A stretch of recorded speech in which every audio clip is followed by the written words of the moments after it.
We're here on location at Sunnyside Resort in Lake Tahoe, California. We'll be performing for real people in a real restaurant with all the sights, sounds, and ambiance which go along with it. So I'm pleased to begin this volume of Easy to Master Money Miracles with a performance piece which has been in my repertoire for over 15 years. I hope you enjoy The Coins Through the Silk. Wow, thank you very much. Well, now, this isn't a fashion statement. This isn't a fashion statement. I'm using this scarf for a reason. But before I do, make sure that's exactly what it seems to be. Make sure there's no trapdoors, no holes, no mirrors, that the threads don't pull apart for an opening. Now, I'm going to use, along with that, 3 coins, 3 silver dollars. But these are really pretty silver dollars. Sometimes people think maybe they're TV magic coins, something like that. Make sure those coins are exactly what they seem to be. How does the scarf look to you? Looks okay? Perfect. And how do the coins look? Jim Dandy, okay. The reason I use this handkerchief is because you can see everything all the time. That's the whole point. You can see the coins, you can hear the coins, you can feel the material all the way around the coins, on both sides, on there. But watch the coin in the center of those 3 coins. All I have to do is shake, and it melts straight through the material. Like Casper through a castle wall, leaving the other 2 trapped inside. Go ahead and take a look at that for me if you would. Okay, that's not a souvenir. You looked awful happy for a second there. I just wanted to make sure that's as it seems to be. Nothing wrong with the handkerchief, nothing wrong with the coins. I'll even give you a choice. Which coin would you want to pass through? The coin on the top, the coin on the bottom, which would you prefer to pass through the material? Coin on the bottom. Okay, I'm going to show you both sides before it passes through so that there's no question what's taking place. Watch the coin on the bottom. All I have to do is shake. And just like this, it passes straight through the material, leaving the other one inside. Hang on to that for me if you would. Now, you know exactly what's going to happen. You know what's going to happen. You know where it's going to happen. I'll even tell you when it's going to happen. But first, I'll encircle the coin with the cloth so that there's no way the coin could get down near the edges to pass through the material. You know what, you know where. I'll even tell you when. All I do is snap my fingers. That's all I do, just a snap. Okay, I didn't say anything would happen. Are you right-handed? No. Oh, you're not right-handed? I'm left-handed. Perfect. May I use your right hand? I need all the advantages I can get. I'm going to place the coin right into your palm. Close your hand around it. Turn your hand upside down. Now you know exactly what's taking place. The coin's inside the middle of the scarf, inside of her hand. Here's the center of the cloth. The coin trapped inside. Here's every edge of the material. No way you could come down near the coin to pass through. But all I do is cast a shadow. Hold on to the coin as the final coin passes through while it's still inside her hand. I developed this routine around 1980 and went on to feature it in the act which won a gold medal during the 1982 FISM World Competition. The particular scarf you use is very important. Mine is 100% nylon, and the weave in this scarf is such that the coins look the same under 1 layer as they do under 2. In the opening maneuver, you will retain 1 coin in the right hand as you toss 2 into the left. I clip the coin at the tips of the fingers, but you could also use the classic palm, the thumb palm, or the Benzeus friction palm. The great thing is that as soon as you toss, you can cover your tracks by covering the coins and immediately toss them back into the right hand. They fall on top of the retained coin, and you can now show both hands in the entire situation very openly. As you are displaying the coins, take the top coin and place it onto the bottom of the stack. This sandwiches the free coin in between the 2, which are actually inside. Now pivot the coins back and forth, then separate the coins and allow the center coin to slip from between the other 2. After it penetrates, allow the other 2 to swing from the hands. This proves indirectly there isn't a hole in the material. Again, you have a couple of options on how to proceed. I used to execute a click pass at this point, but I now prefer a move shown to me by Dave Barry out of California. Show the 2 coins in the center of the silk overlapping on the left palm. As you cover the coins with the scarf, tip the hand forward as the right hand moves over and down in front of the coins. Allow one of the two coins to fall into the cupped right fingers. As soon as the right hand has finished its move, the left hand conceals the action by placing everything into the right hand. Apparently, everything is as it should be.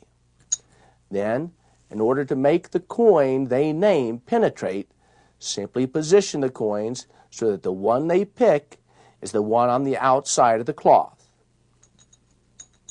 and it penetrates through. To end, again, there are two ways from which to choose. I typically execute a false pass, leaving the coin in the right hand. Simple maneuver like this, just flipping the coin over and apparently taking it, followed by placing the coin into the left hand at the back of the scarf. That leaves the coin out of the scarf and behind two layers of material. Another option is to perform the classic coin through handkerchief move. Begin by pinching the material with the thumb under the scarf. Pull back one layer of material to show the coin, but as you recover the coin, actually pull both layers back over the coin. That leaves the coin out and behind the scarf. From this position, you'll want to create a ledge into the scarf by folding it over, so the coin will rest there as if it were nested inside. Hold firmly with the left hand as the right hand twists the coin. By not letting go of the material with the left hand, you can control the orientation of that ledge after the spinning is stopped. Now, still holding firmly with your left hand, snap your fingers and allow the bound coin to unwind. Act as if you failed and ask the spectator to hold out their hand. If you simply placed the bundled up coin into their palm, it would tangle as you tried to release it. So as soon as they're holding out their hand, place your right thumb directly onto the coin and separate the coin from the material. In other words, the coin is laid directly onto the spectator's palm. Now pull the material further out of their hand for a nice display. Have them close their hand and turn it over as you make your magical gesture. And finally, pull the scarf free to conclude.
Any magic effect benefits from the ability to distinguish it apart from anything else you could be performing.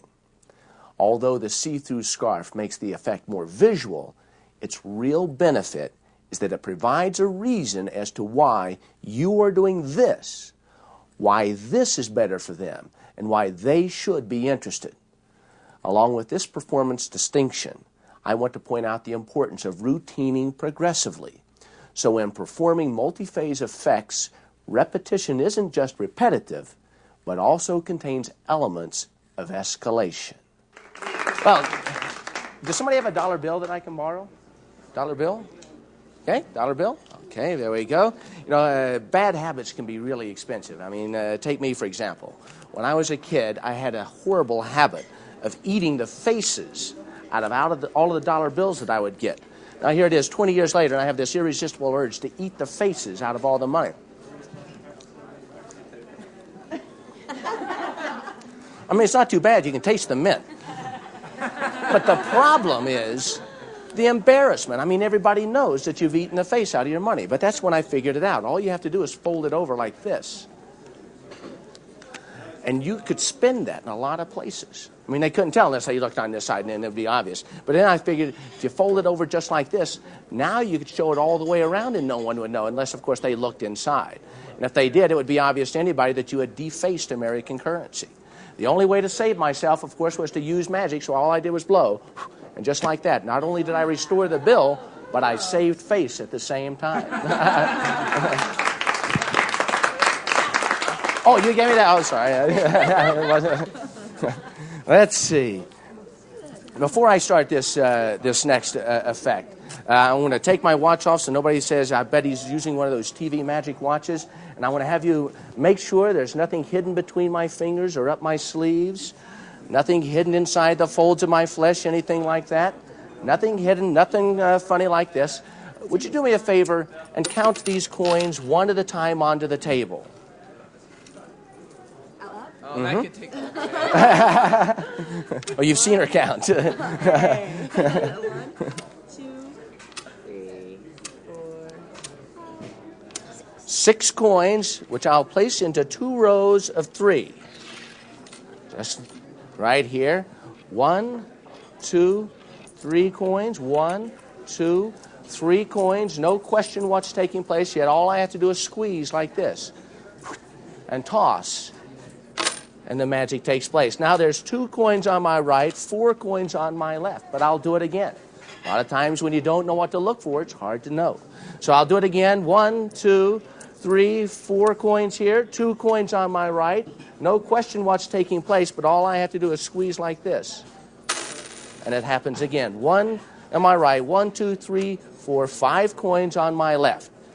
But make absolutely certain this time. 1, 2, 3, 4, 5 coins. No question, just 5 coins. And I'd like you to hold on to them if you would, please. Squeeze them in your hand. All I have to do, I'm going to move away maybe 4 feet. Watch the final coin. All I have to do is squeeze just like this. It vanishes into nothing.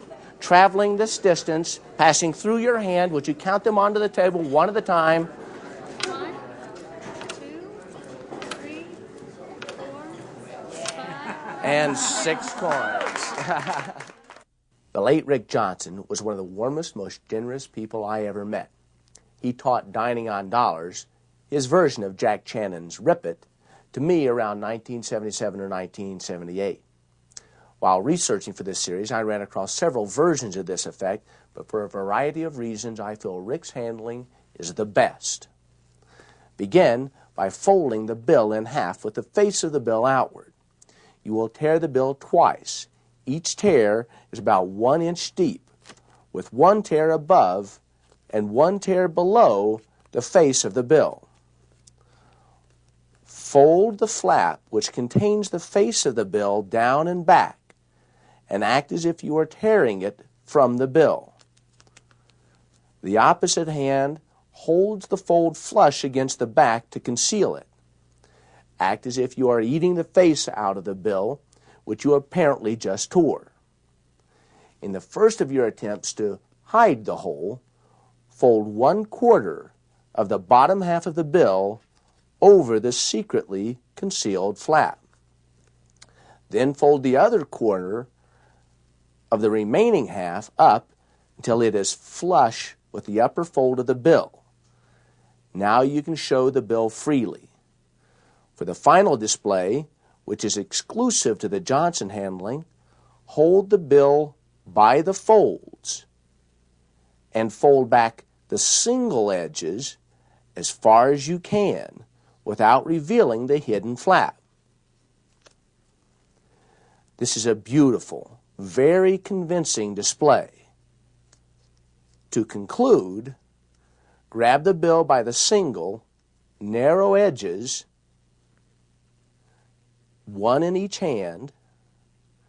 Don't pull too hard, but gently snap the bill open. The flap will unfold, and the torn edges will line up with each other so closely that they blend in with the bill's pattern. If you have used your own bill, simply put it away at this point.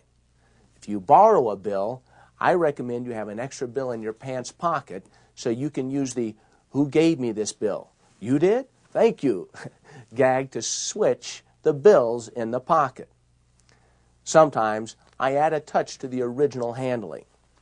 Photocopy the faces from several bills onto off-white paper.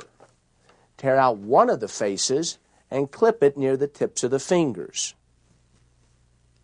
Hide the extra face as you perform the handling just described, but as you fake the tearing of the flap, show the piece as if it came from the bill. Then, act as if you're eating the face. I work the paper down between the gum and cheek, and I leave it there until I can get rid of it later.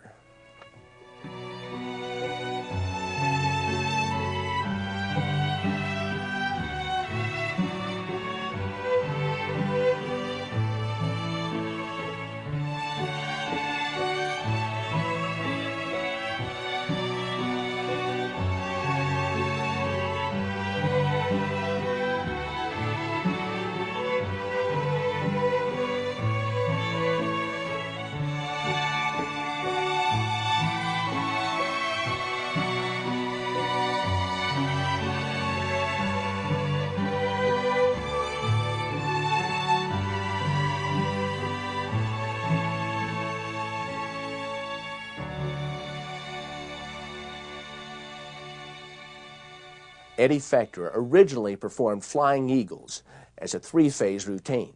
The second phase repeated the effect with 4 coins, while the third phase repeated the effect with 5 coins.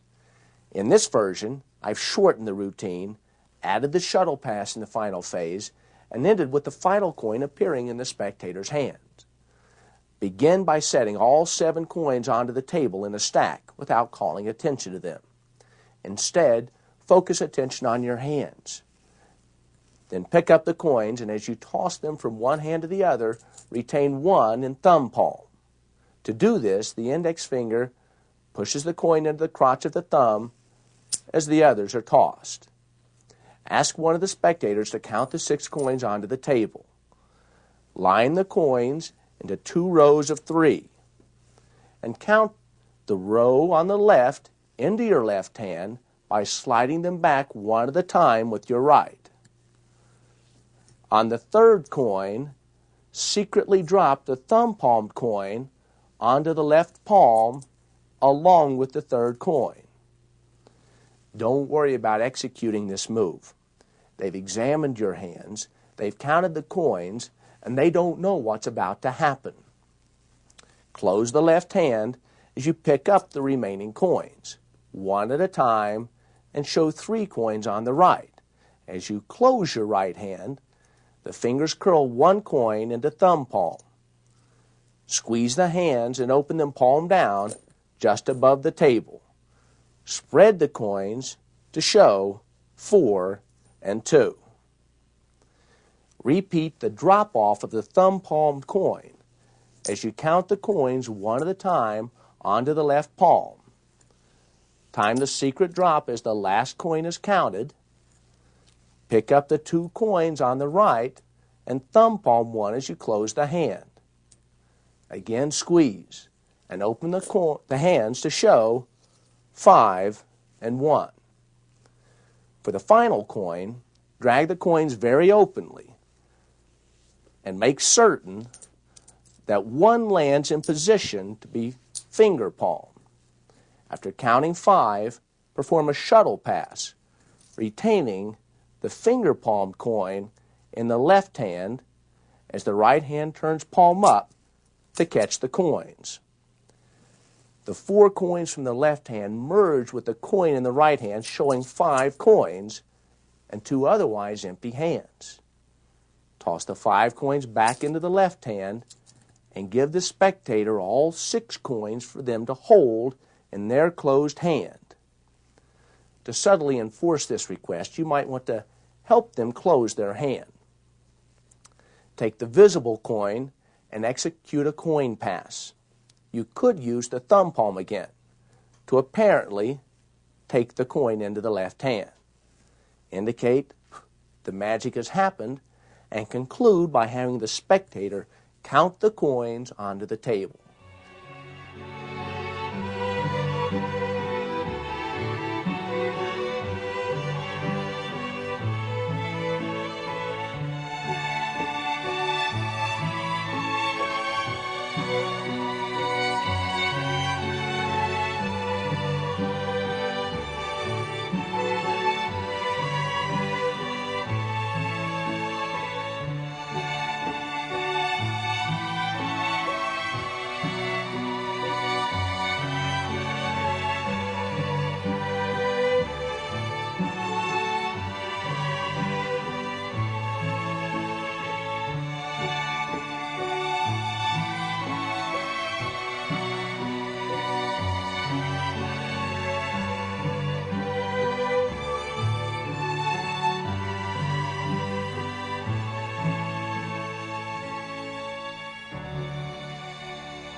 In Dining on Dollars, Rick's presentation sets up the effect as something which embarrasses you.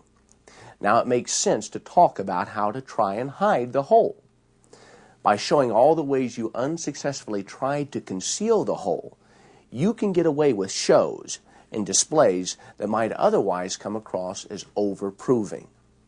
Psychologically, showing how you tried to hide the hole is a more convincing form of verification than trying to prove there is a hole. Trying to hide a hole presupposes that a hole exists, while trying to prove a hole exists will almost always create suspicion. The key to the method of flying eagles is the use of an extra coin. To maximize this secret ally's potential for astonishment, you want to go beyond preventing detection of the coin and beyond suspicion of the coin to the point of making them conclude that the use of an extra coin simply wasn't possible. If they are convinced that only 6 coins are used in the opening segments, you will really get to do the impossible when you make the final coin disappear and reappear inside the spectator's hands. Structure your presentation so this issue is particularly memorable, and for years they will talk about the magician who made coins magically appear inside of their clenched fist.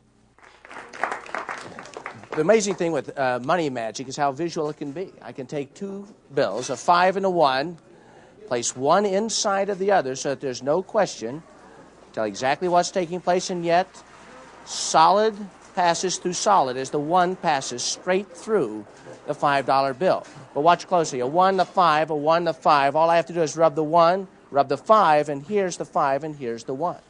Now I'll do it again for you, only a little bit different this time. This time I'll take the 5, and I'll wrap it inside of the 1. And this time the 5 passes straight through the 1. But if I take the 1, I can place the 1 inside of my pocket, and I take the $5 bill and just rub it against the outside. The 1 comes through, and the 5 passes into the pocket. But I'll do it one last time. This time I'll place the 1 inside of the 5 so that there's no question what's taking place. The 1 inside of the 5. This time the 5 passes through the 1, and as it does, it changes both into a 5. And that's how I make all my money.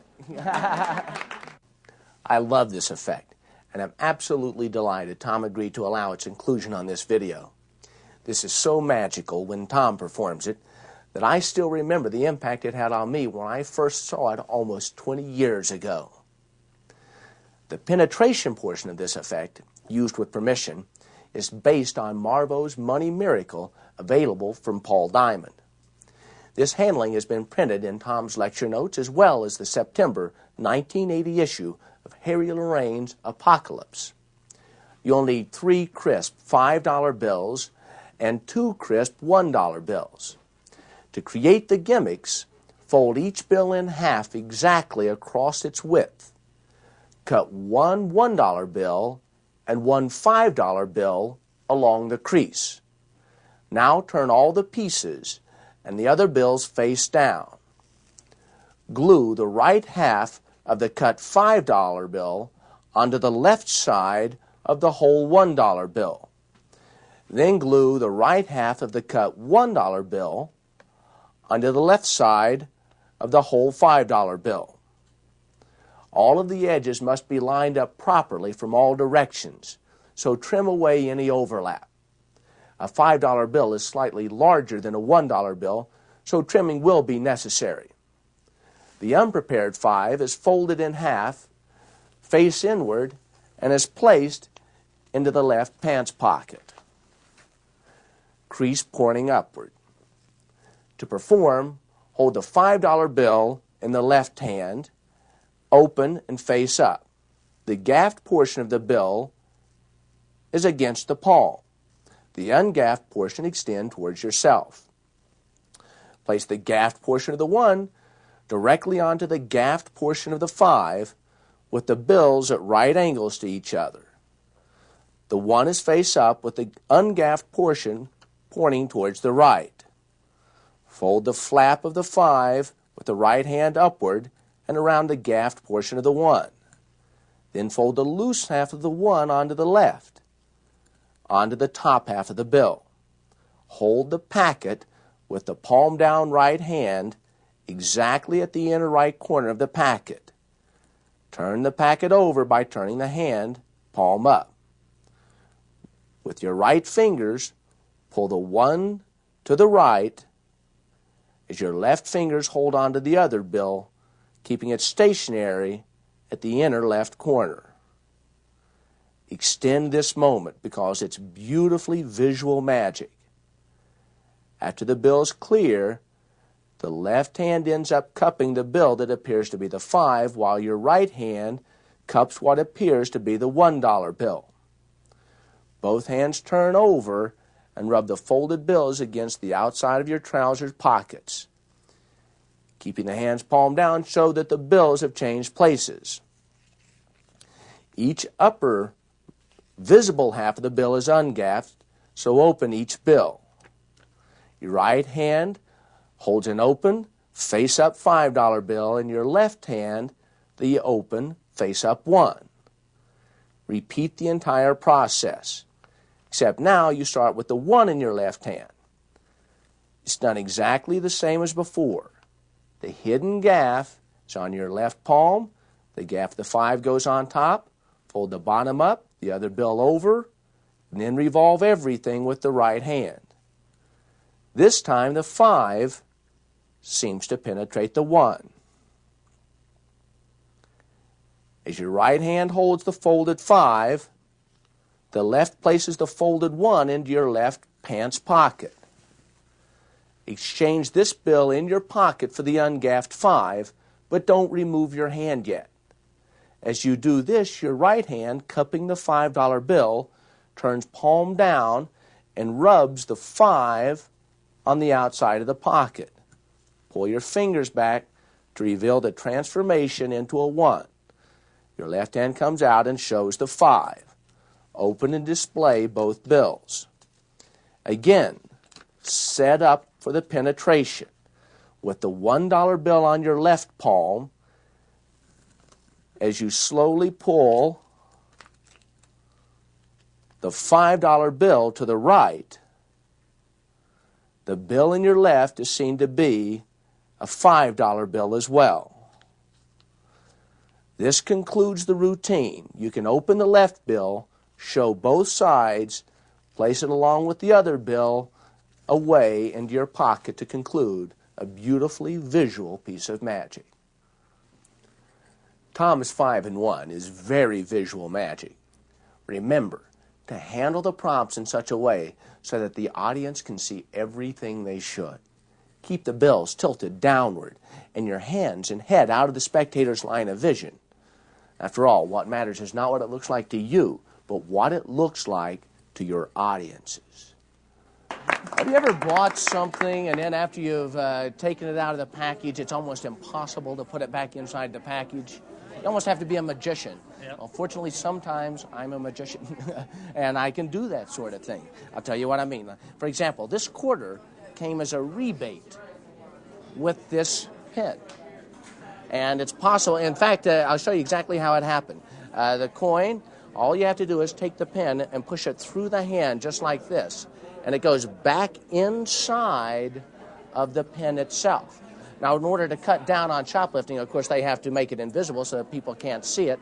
But the way you get it out, so all you do is you take the pen cap off and give it a little shake, and it comes right back out. But make sure it's real. Make sure it's real, and you can examine that as well. There you go. Okay. But you know what's funny? Yeah, I mean, make sure that it doesn't come apart or anything like that. But I'll tell you what, it looks real, doesn't it? It does. It really looks real. But the problem is, if I scrape it off, just like this, I got to scrape off. It's one of those chocolate coins.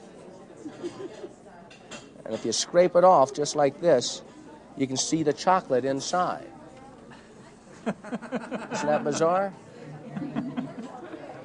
Okay, but here I want to put the aluminum foil back on top of it, just like this. Good, there. Now you can hardly tell. You can hardly tell. You can examine that.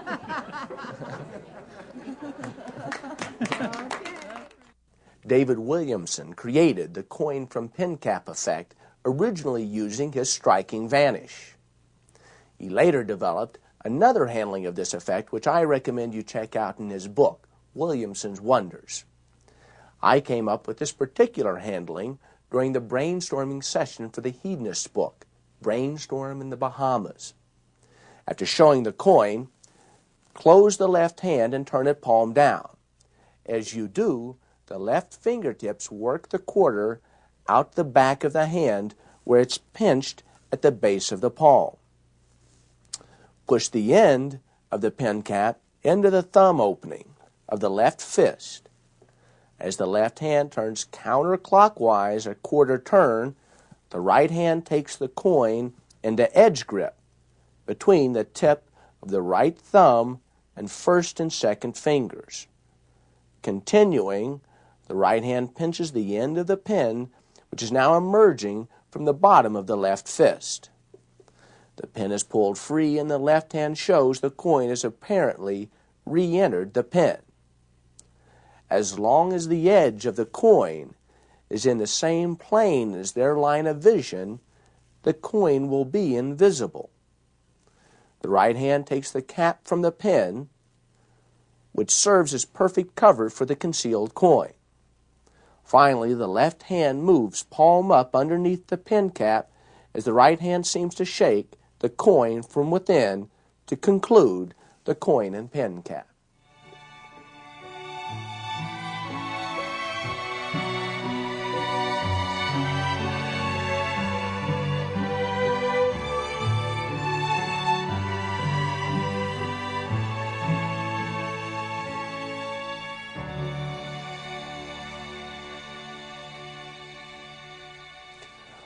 Paul Harris created a visually stunning effect, making use of the old torn wallpaper gag.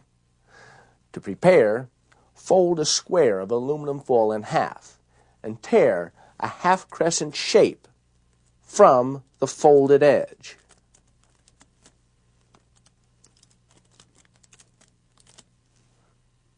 Open the foil and blacken the inside of one half with a permanent marker. On the opposite side of this half, place a spot of magician's wax or swipe it with a glue stick. The gimmick is held between the thumb and index finger. Borrow a coin and place the waxed side of the gimmick against the head side of the quarter. Now, peel back the top layer of foil to reveal the blackened section beneath. Show the coin around, then fold the top half back down, press it closed, and simply steal it away with the thumb, and then hand out the coin to conclude one of the really cool pocket change effects of all time. The real secret of the coin and pen cap and chocolate coin is to remember that while these aren't showcase performance pieces, at the right time and in the right place, they can still pack a wallop. The ability to perform amazing magic with everyday objects is one of the most valuable skills we can develop. You know, fortunately, as a magician, I don't have to worry much about the crime problem. Whenever I travel, I don't carry my money the way most people carry their money. What I do is I carry it as just plain ordinary magazines, just like this. That way, anytime I need to make money, though, all I have to do is fold it over, give it a flick, I get all the money that I want. That way, then, if I ever want to go back out on the town again, all I've got to do is take this, give it a flick like this, it turns back to the paper, and I'm safe as I can be. It's the best way to travel. Okay? Now, I'd say most of you have probably seen, heard about the vanishing 10,000 grains of salt. But have you ever seen it? No? Never even heard of it. Oh, wow. This is your lucky day. I'm going to vanish 10,000 grains of salt for you, and I can do it inside of any bill whatsoever. So if I can borrow a bill of any value, you'll get it right back, and you'll get to see the world-famous vanishing 10,000 grains of salt. Now, to perform this effect, all I have to do is take a bill just like this, roll it into a cone, okay? Let me move this over here. I've got a dark surface, so that way you can make sure if any grains of salt escape without actually disappearing, you'll be the first to know. Now, you may want to count along with me to see if I cop out on this 10,000 thing.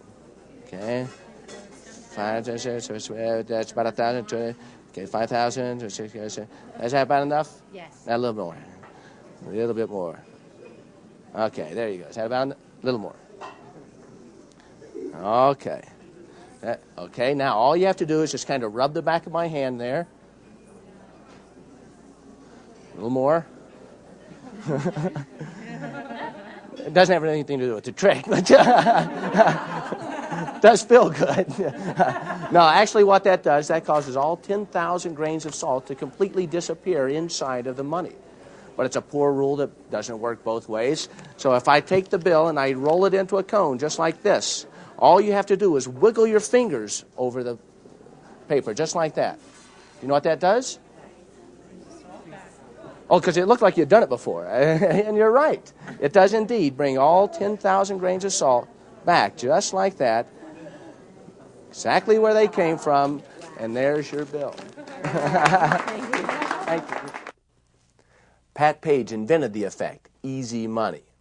His good friend, Fred Capps, later developed a handling which Pat readily admits is a better version. I'd like to publicly thank Pat for his permission to include the effect, as well as Jay Marshall, the current copyright owner of Easy Money, for his blessings as well. To prepare this effect, you'll need 7 bills. The denominations of those bills, obviously, will depend upon your working budget. But generally speaking, the larger the denominations, the better the effect. You'll also need 7 note-sized pieces of paper cut from magazines. I recommend you cut these pieces from the thicker stock of paper used for covers, as opposed to the thin, inner pages, as they are much easier to handle. Fold these pieces about 1/2 inch off center. This gives you one end which extends further than the other. Fold the money the exact same way. Glue or tape using invisible tape the back of one long side of one bill to the back long side of one piece of paper. This becomes the working unit of your gimmick. You'll notice that once prepared, the gimmick forms a Z. Placing the remaining pieces of magazine paper on top of the open paper piece of the gimmick. Fold these papers at the crease. Likewise, take the remaining pieces of money and place them onto the currency side of the gimmick and fold these in half. Before beginning, take a single piece of paper from the inside of the folded papers and place it on the outside of the entire package. This covers the money and completes the setup. Remove the packet from your pocket and open the pieces of paper, casually displaying each piece. End by taking the final single piece of paper from the bottom and place it on top of everything. This allows easy access to the currency, which you will flip open in a few seconds. Now, in one smooth action, you will fold the pieces of paper while unfolding the money. To do this, pinch the far ends of the paper with the right thumb on top, index finger below. As you fold the papers in, clip the extended edges of the currency between the right index and middle fingers. Your right hand moves forward, flipping the bills open. The folded paper portion of the stack is placed onto the left hand as you spread the bills, casually flashing the underside whenever possible. The folded papers remain concealed by the left hand. To transform the bills back into the papers, simply repeat the entire process. Pinch the outer end between the thumb and index finger, fold in, and pinch the extended edges of the paper between the index and middle fingers. Flip the papers forward, and again take the folded portion into the palm of the left hand. As you show the papers, transfer the top piece of paper to the bottom of the entire stack so that once again the bills will be completely concealed by the folded papers. To conclude, easy money.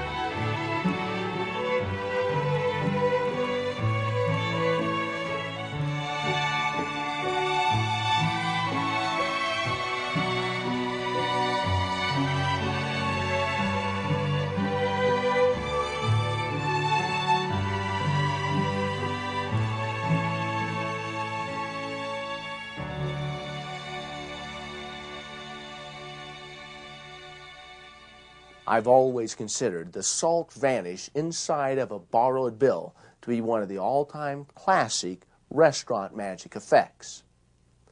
With the thumb tip on your right thumb, roll the bill into the cone of mystery. This goes directly around the right thumb, forming a cone, which you can then leave the thumb tip behind inside of the rolled up bill. As you pour the salt into the bill, make sure that it goes into the tip so that all of the salt seems to vanish when you unroll the bill. Once you get enough salt inside of the tip to make the salt vanish, place the thumb directly inside of the tip and use the tip to unroll the bill. Show both sides of the bill while concealing the tip. Again, form the cone of mystery, leaving the tip inside as you do, and conclude by dumping the salt from the tip.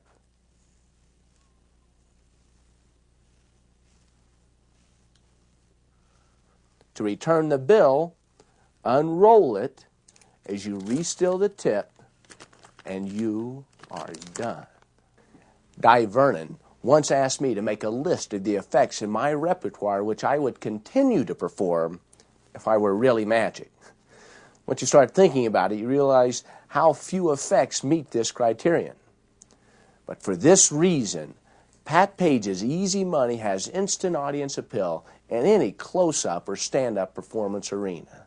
The appeal of the vanishing 10,000 grains of salt is that the audience perceives your job to be the manipulation of thousands of tiny particles. And this is fundamentally different than manipulating a single object. So if we emphasize this in our presentation, the audience will be giving us far more credit for manipulative skills than we really deserve. Well, I need to borrow two $1 bills from somebody in the audience. Perhaps somebody from over here, a bill from two different parts of the audience. Oh, there we go, a $1 bill. And another $1 bill over here. And this is probably one of the things that you don't see too often. Now, a lot of people think as soon as I see that, oh, I bet he's going to do the old torn and restored money thing. No, this is just one of the things that I do to make sure that at least two of you don't leave until the filming is over. No, you can trust me. Now, hang on to half of your bill and half of your bill, because a good magician should be able to show you something you've never seen before and something you'll never see again. So I'm going to take these two halves of your bills, and I'm going to place them inside of my handkerchief, and I'll isolate it inside of the wine glass, just like this. Okay? Now all I have to do, let's see, what do I have here with me? Some peanuts. Oops, almost dumped the bag out in my pocket, but here you go. Let's see. Perhaps peanuts for you? Thank you. Okay, it always pays to be in the front row. Let's see, someone else. Would you do me a favor? Reach inside of this bag, mix those nuts around all you want. Okay? Just pull out one. Okay? You got it? Now, would you like to change your mind? No. Are you going to have any? Are you sure? Okay. I'm changing my mind. You're going to? Yes. Really? Here, change your mind, shake it up. That's okay. I'll just do a different trick. Hang on to that nut, hold it tightly, and would you mind hanging on to that for me if you would, please? A magician should be able to show you something you've never seen before, and here it is. All I do is I take the two halves of the bill, and I shake it around, and I say the magic words. Eeny, meeny, miny, mutt. Show me magic, you crazy nut. I wrote that myself.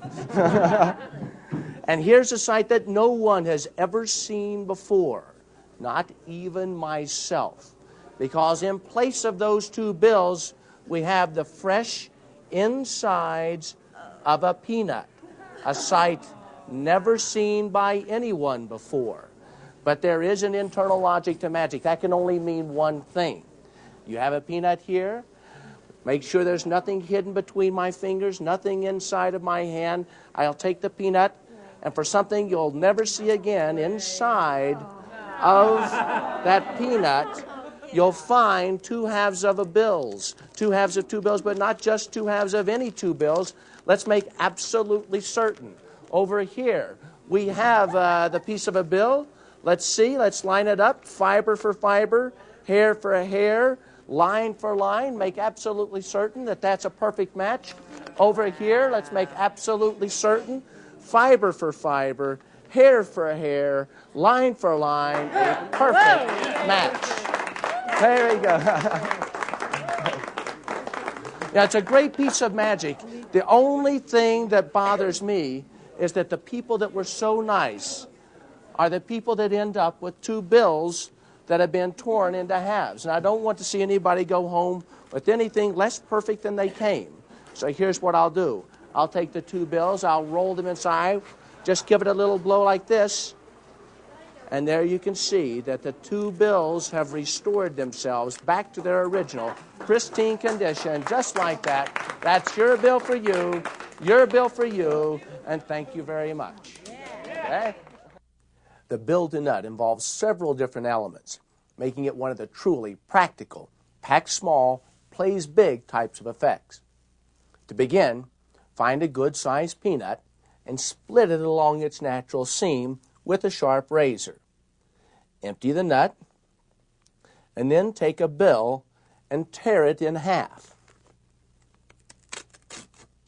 Place those two halves together, fold it in half, and then roll that bill into a tight unit, which you will then place inside of the two halves of the nut that you've just emptied out. Place the two halves of the nut together, then place a rubber band around the nut and superglue these two halves together. Now, repeat that process for as many nuts as you would like to put into the bag from which the spectator will select their nut. Set this bag to one side with the top folded over and place a real peanut, which you can always tell by hearing the rattling inside, on top of the bag. You will use this one nut as a convincer just before the actual selection of the nut takes place. Fold two complete bills together and place those into your left pocket. Begin by secretly finger palming two nuts inside of your right hand before the effect starts. Then borrow two bills, line them up, and tear them in half. As you brush the two pieces together, switch a front piece for a back piece as you just casually brush them together. And you will have two halves of one bill in each hand. Now I'll show that to you again, making use of these colored pieces of paper. Tear the two bills in half, and then as you brush them together, switch the front half of one for the back half of the other. The audience believes you have half of each bill in each hand. So when they think you are handing out half of each bill, you are actually handing out the two halves of a single bill. You are now set to make use of the brilliant stratagem from Grant's $1 Million Mystery, which allows you to produce what seems to be the matching halves of those two bills from any impossible location. You could have the matching halves inside of an envelope hanging from a string. You could find them inside of a lemon or baked in a loaf of bread, anywhere you choose, just as we have chosen the peanut as our impossible location. You'll now switch the two halves of the peanut for the two halves of the bill using G.W. Hunter's Gypsy Switch. This wonderful move first appeared in the magic wand back in 1926 as a sharper's coin trick. Remember, you've been holding the peanuts in your right hand. Fold the two halves together, take your pocket handkerchief, drape it over the right hand, place the bills into the right hand directly over the peanuts in your palm. Pick up the bills, the handkerchief, and the peanuts through the material and lift everything up and forward. Place the bundle back into the right hand. This puts the peanut inside the handkerchief and the torn bills in the right finger palm. The continuing action of tightening the ends of the handkerchief provides enough cover for the palming of the bills. Tighten the contents of the cloth and place it inside of the wine glass. The Gypsy Switch is such a valuable move, I'll review it one more time. This time, using a see-through piece of plastic so you can see exactly what is taking place. with those peanuts in your hand and the two pieces of the bill on the outside, place the bills directly on top of the contents of the right hand, lift everything up, flick it forward. Now what was in your hand is inside of the handkerchief, while that which they think is wrapped inside the handkerchief is now inside of your right hand finger palm. Then you would continue rolling this up to place this inside of the wine glass. Now you'll ditch the two halves of the bill as you then reach for the bag, and at the same time what you're going to do is finger palm the real peanut as you pick up the bag. Open the bag, reach inside, and act as if you are taking a peanut out of the bag. Break this nut open and give it to one of the spectators. Have another spectator pick any one of the nuts you've prepared and hold on to it. Create the magic which transposes the nuts for the bills. Place the handkerchief back into the wine glass and lift to show the peanuts.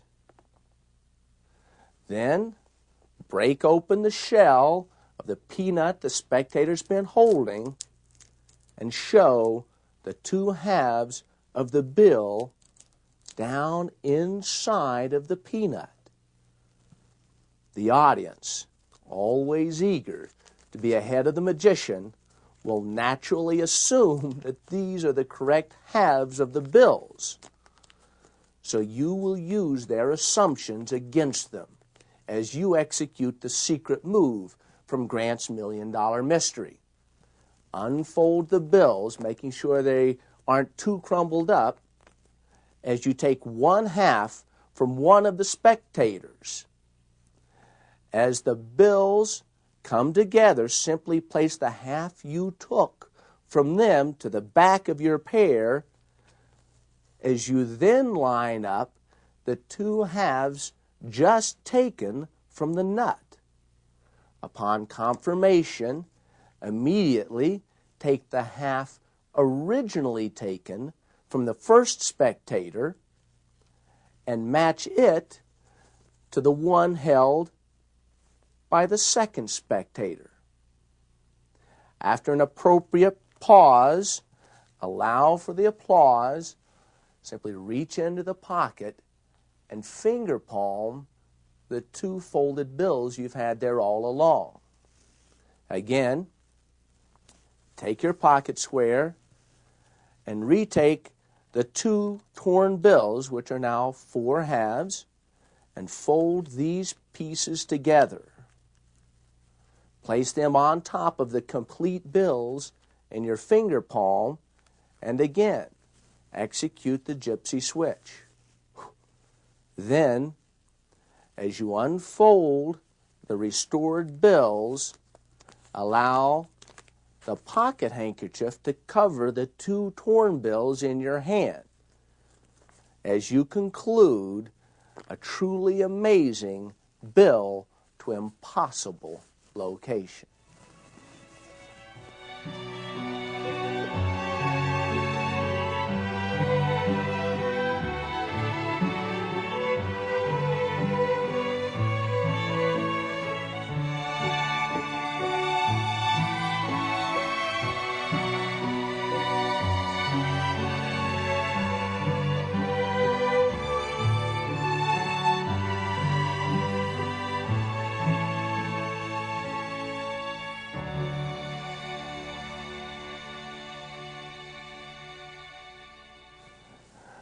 With a performance piece such as this, considerable thought must be given towards creating an intelligible script which unites all the elements of the proceedings. Since so much actually happens, it's crucial that the spectator's attention is focused on those elements which directly contribute to the impact of the overall routine. Fundamentally, the bill to nut is a bill to impossible location effect. This type of effect can be broken down into 3 basic elements: I'd like to examine each of these elements individually because an understanding of these fundamentals will empower you not only to create your own routines and concepts, but more completely understand any such effect you may ever perform. The bill to impossible location is made up of these three elements. First is the means of identifying the bill in order to confirm the legitimacy of the effect. Second is the vanish, transformation, or destruction of the bill. And third is the impossible location itself. To begin our discussion, the means of identification are 1. A signature, 2. The serial number, or 3. A torn corner. The signature is probably the most convincing means of identification. Unless you're using a stooge, this usually requires the actual bill to be the one later discovered. But there's always a possibility of switching the bill after the audience believes the effect has reached a successful conclusion. In other words, a duplicate bill is found in an impossible location and then switched for the signed bill as it's returned to its owner. As bold as this seems, audiences often draw the false conclusions based on the assumption that a magician can do just about anything. It's fairly easy to switch the signed bill for the duplicate. To positively identify a bill with a serial number, go to a large bank and obtain a stack of new bills whose serial numbers are in sequential order. Erase or scrape off the final digits of each serial number, and you are left with several bills which now have matching serial numbers. Now, you can use your own bill and have someone record the serial number, or switch a borrowed bill for the prepared one under cover of the old "Who gave me this bill? Thank you" gag. Our final method of identification is the torn corner ruse. A very effective version for switching corners is a minor variation of a card corner switch I created and published in the Command Performance in 1979. Clip the torn corner near the tips of the fingers and begin tearing a similar corner from the bill. But leave a tiny piece of that corner attached. Simply bend the corner back as you push the clipped corner into view.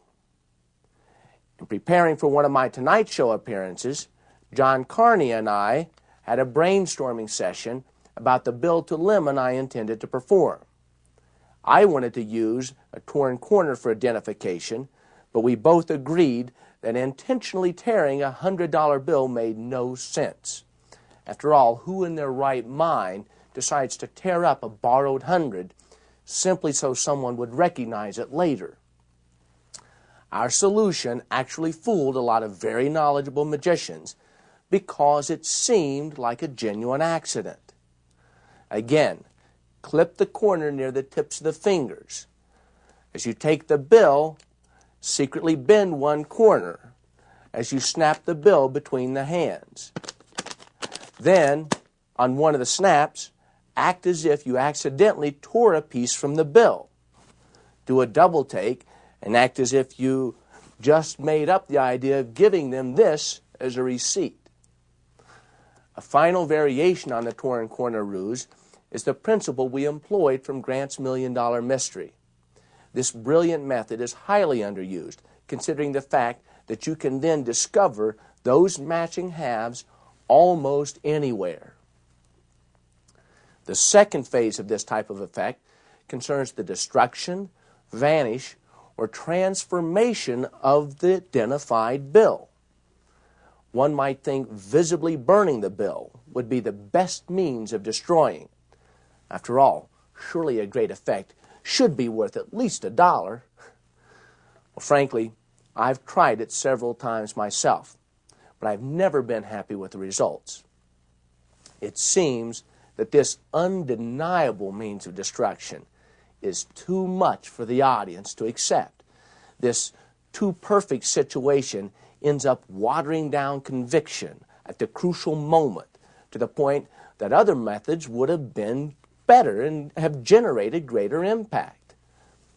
To burn the bill in such a way that its ultimate reproduction doesn't crash against an audience's screen of logic is a simple matter. You could wrap the borrowed bill into a piece of tissue paper and switch it for an equal-sized piece of flash paper and destroy the bill in a quick burst of fire. Or you could place the bill into an envelope before burning it. As subtle as this difference is, it seems to leave a window of possibility open for the ultimate reappearance. Here are a couple of ways to use an envelope. You could put a slit in the back of an envelope and steal the money as it slips out the back.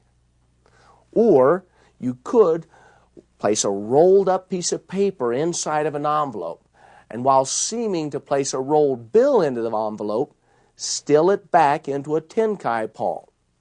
Continue by sealing the envelope and placing it into a fireproof container for burning.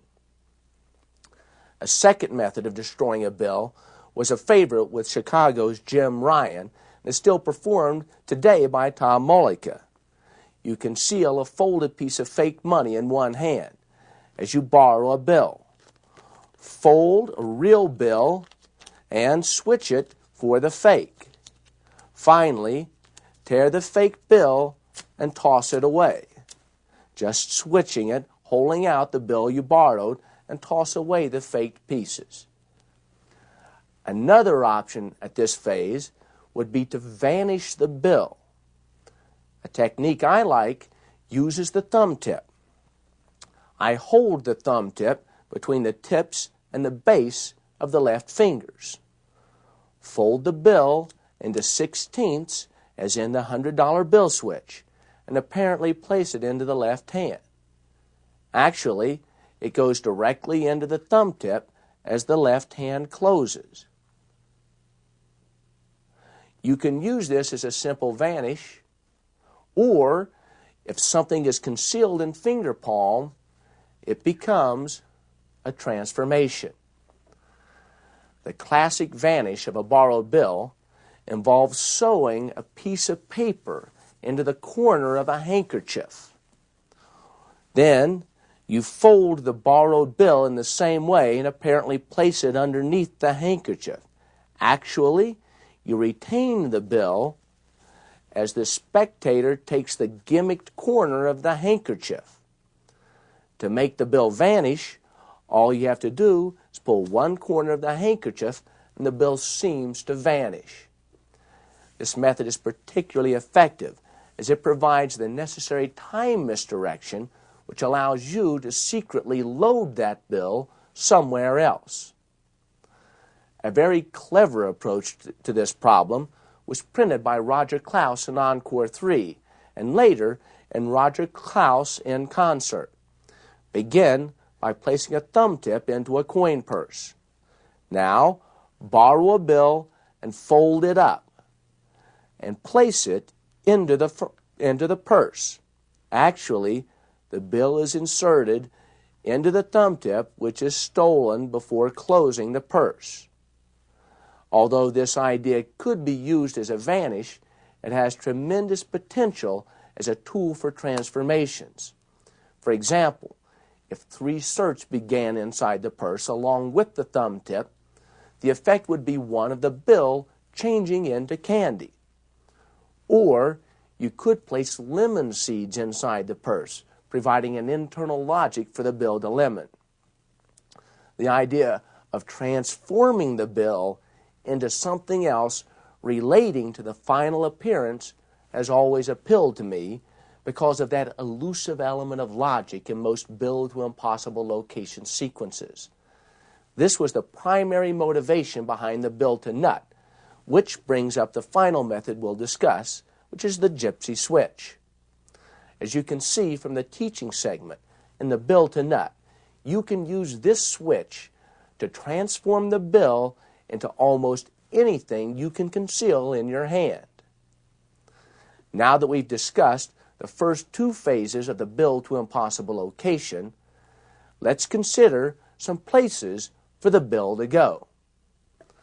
I discovered that a bill can be folded and rolled so that it can be placed inside of a roll of certs, occupying the same space as 3 certs occupy. Now you can transform the bill into candy as part of a certs bill transposition. One of the rarely seen effects printed in the Tar Bell course is the bill to lifesavers. Roll a bill into a tight tube and insert it in the hole that runs through a roll of lifesavers. Now, when you break open the lifesavers, you have this wonderful visual of a bill trapped inside the roll. Richard Sanders from Vancouver, Canada, has a very entertaining routine. He begins by handing out a sealed pack of gum. Borrowing a bill, he tears off a corner and changes the bill into a piece of gum. He then has the pack torn open, the first piece removed and opened to show the folded bill, minus, of course, the matching corner. Richard performs this effect in close-up, parlor, and even stage shows. It's a true pack small, plays big type of effect. Perhaps the most famous of the impossible location discoveries is the bill to lemon. And I'll show you exactly how to prepare a lemon in the very best way. To prepare the lemon, begin with a thin-bladed knife which you'll use to cut the top from the lemon. Begin cutting the top around the pip. Don't bother trying to just take the pip off. Go ahead and take a bit all the way around, cutting at a slant. As you cut all the way around, what you're going to do is leave a notch, one little niche that's going to help you line up in the exact location that you cut it off from in just a little bit. So you can line that up, cutting this off. There you can see that there's kind of a notch cut into the lemon top that's going to use to help you line it up perfectly later on. Once you get that out, cut a little piece off of the inside, and then using super glue, you're going to put a first layer of super glue all around that slanted cut. You have to put the super glue on first and let it dry so that you'll have a surface upon which to glue more completely later on. Then you cut out a little bit more of an opening. Take that out. You might want to take a pen, pushing it in, clearing way for the bill itself to go inside of the lemon. Using the end of the pen, push the bill on in, and then taking a tiny piece of paper, place it right on top so that the glue that you're going to use won't go down and actually glue the bill to the top of the lemon. Now, on that slanted cut portion of lemon, put a layer of super glue. Okay, this layer of super glue is allowed to harden, giving you a surface for more super glue to stick to in just a moment.